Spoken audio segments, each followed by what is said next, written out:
Topic है हमारा AIIMS and scope of endocrine glands discovery of hormones.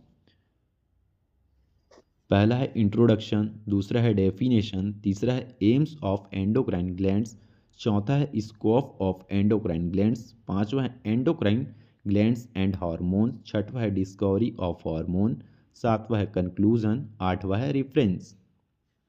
पहला introduction. Endocrine glands विशेष organ है जो सीधे ब्लड स्ट्रीम में हार्मोन का उत्पादन और रिलीज करने के लिए रिस्पॉन्सिबल है। ये हार्मोन केमिकल मैसेंजर के रूप में कार्य करते हैं और growth, metabolism, reproduction and homeostasis जैसी विभिन्न शारीरिक प्रक्रियाओं को रेगुलेट करते हैं। एक्सोक्राइन ग्लैंड के विपरीत, जो नलिकाओं के माध्यम से अपने उत्पादों को छोड़ते हैं, वे एंडोक्राइन ग्लैंड्स नलिका रहित होती है और अपने हार्मोन को टारगेट ऑर्गन्स और टिश्यू तक पहुंचाने के लिए संचार प्रणाली पर निर्भर करती है।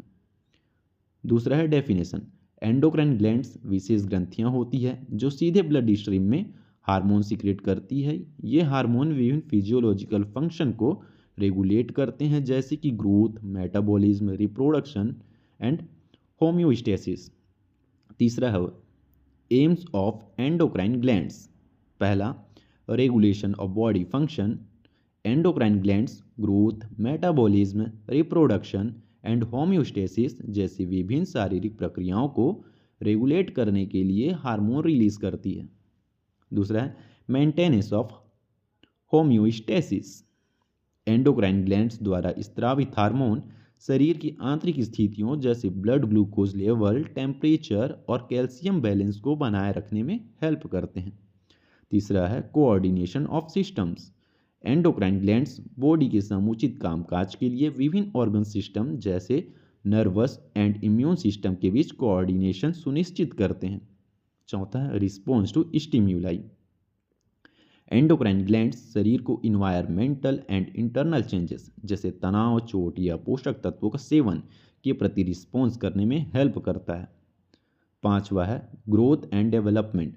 हॉर्मोन्स जीव के फिजिकल और सेक्सुअल डेवलपमेंट में इंपॉर्टेंट रोल प्ले करता है। छठवा है reproduction. Endocrine glands reproductive cycle, gametes उत्पादन, प्रेगनेंसी और स्तनपान को भी नियंत्रित करते हैं। सातवां है एनर्जी मैनेजमेंट। एंडोक्राइन ग्लैंड्स नियंत्रित करती है कि बॉडी एनर्जी का यूज और स्टोर कैसे करता है। चौथा स्कोप ऑफ एंडोक्राइन ग्लैंड्स। पहला हार्मोन सिक्रेशन।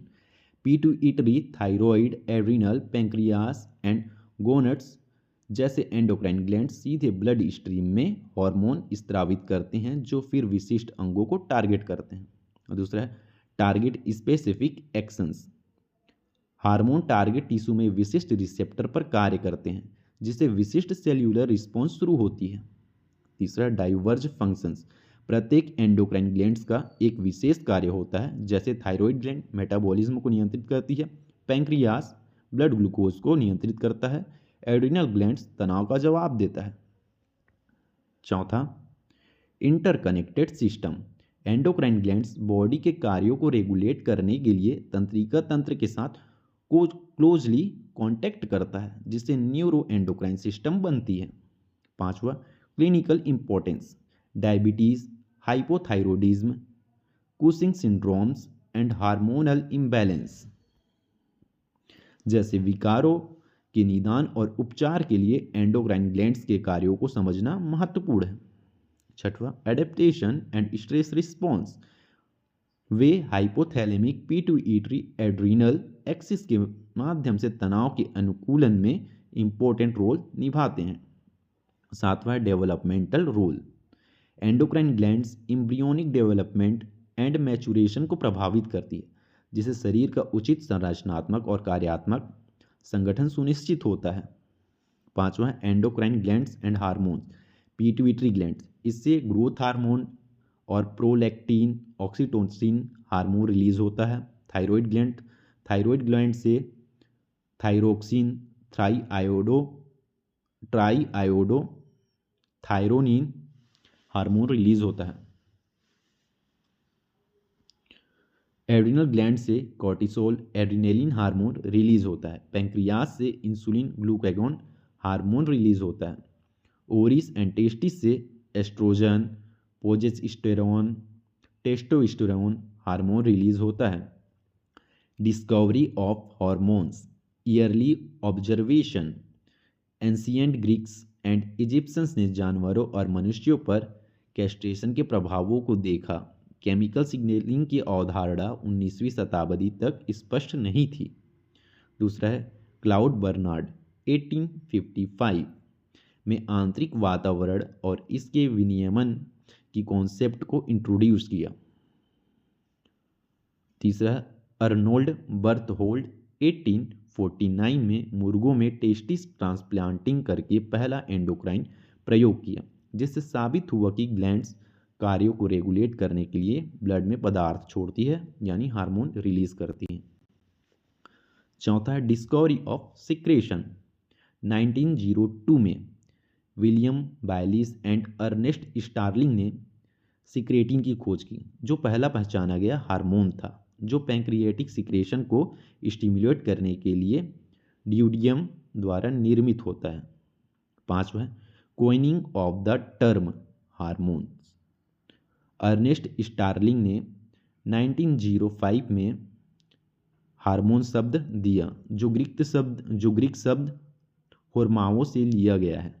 छठवा इंसुलिन डिस्कवरी 1921 में Frederick Banting and Charles Best ने इंसुलिन को अलग किया, जिससे डायबिटीज़ के ट्रीटमेंट में क्रांतिकारी बदलाव आया। सातवां है फर्दर एडवांसेस, स्टेरॉयड हार्मोन की पहचान 1930 से 1940 के बीच में हुआ। पेप्टाइड और प्रोटीन हार्मोन्स जैसे ऑक्सीटोसिन, वैसोप्रेसिन की खोज की गई। सातवां है कंक्लूजन, एंडोक्राइन ग्लैंड्स और हार्मोन शारीरिक संतुलन बनाए रखने और बॉडी के कार्यों को कोऑर्डिनेट करने के लिए इम्पोर्टेंट है। एंडोक्राइन ग्लैंड्स को समझने से मेडिसिन में एडवांसमेंट का मार्ग प्रशस्त हुआ है, जिसमें डायबिटीज़, हाइपोथायरॉयडिज्म और इनफर्टिलिटी जैसे हार्मोनल डिसीज़ के ट्रीटमेंट इंक्लूड हैं। इनफर्टिलिटी है वो। रेफरेंस है endocrine physiology by CR Martin and Oxford.